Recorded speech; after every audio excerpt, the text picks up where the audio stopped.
បញ្ហាឈឺសន្លាក់រ៉ាំរ៉ៃធ្វើឲ្យប៉ះពាល់ដល់ជីវិតប្រចាំថ្ងៃក្នុងការអង្គុយក្នុងការបត់ជើងក្នុងការឈរដើរហាត់ប្រាណគឺជាបញ្ហាដែលប្រឈមរាល់ថ្ងៃកាលណាញ៉ាំថ្នាំច្រើនញ៉ាំថ្នាំរាល់ថ្ងៃអ្នកជំងឺក៏មានអារម្មណ៍ថាធុញជំងឺលាកសន្លាក់រ៉ាំរ៉ៃនេះគឺជាជំងឺអូតូអ៊ីម៉ូញូនដែលជាជំងឺប្រព័ន្ធភាពស៊ាំហ្នឹងវាវាយលុករាងកាយដោយខ្លួនឯងដោយសារมันស្គាល់ពីខ្លួនឯងវា error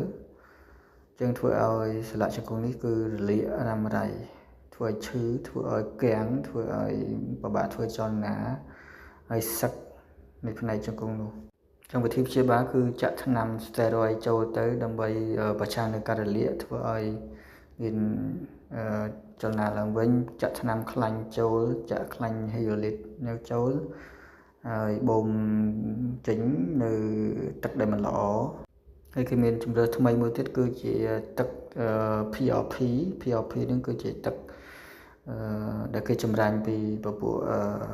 plasma platelet មកដើម្បីជួយ